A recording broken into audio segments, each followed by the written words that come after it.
CM ने कहा कि इनको सस्पेंड कर दो, चीफ सेक्रेटरी का। खुल्लर तुरंत खड़ा हुआ, कह रहा जी ऐसे नहीं कर सकते। मैंने कहा मुख्यमंत्री तू है क्या भाई, ये नायब सैनी है, जब मुख्यमंत्री कह रहे तो सस्पेंड करो। तो फिर मुख्यमंत्री कहते हैं कि मैं तो चपड़ासी भी सस्पेंड नहीं कर सकता। तो ये सोच लो आप कि इस प्रदेश को, हरियाणा को कौन चला रहा है? इस प्रदेश को शत्रुजीत कपूर, खुल्लर और ऊपर से खट्टर, ये लोग चला रहे हैं। इसमें जो है ना, सीएम तो मुझे नहीं लगता उसकी कोई सुनता है, रबड़ की मोहर है।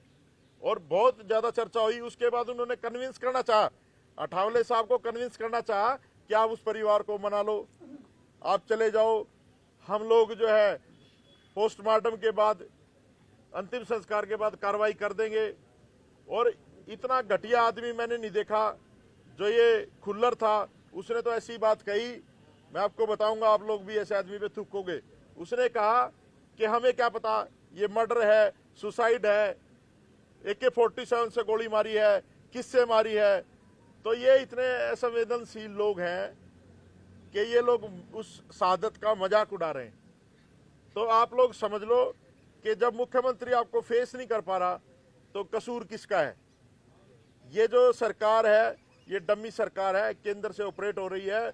और खट्टर, खुल्लर और शत्रुजीत कपूर, ये लोग प्रदेश को लूट रहे हैं, लूट रहे हैं। मैं फिर कह रहा हूं, ये न्याय देने वाले लोग नहीं है। लेकिन हम भी क्या क्या है, अठावले साहब भी क्या है कि जब तक इंसाफ नहीं मिलेगा, ना पोस्टमार्टम होगा, ना संस्कार होगा। ये साइलेंट वॉर है, हमारा आदमी शहीद हुआ है, अब किसी तरह का समझौता नहीं होगा।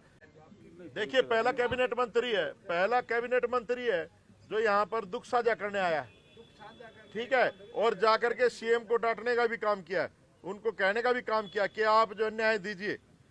अगर वो जो लोग समझौता उनका होगा, राजनीतिक समझौता होगा, लेकिन अगर हमारे परिवार में कोई हत्या करेगा तो हम लोग किसी भी समझौते के साथ नहीं है भाई, हम लोग परिवार के साथ हैं। तो ये तो बहुत सारी चीजें हैं, मीडिया भी भली भांति जानती है बहुत सारी चीजों को, है ना।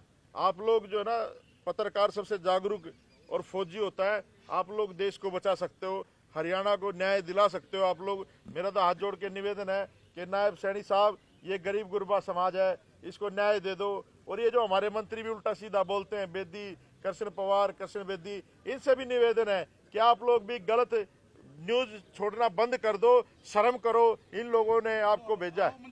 तो ये चीजें आपको सोचना चाहिए।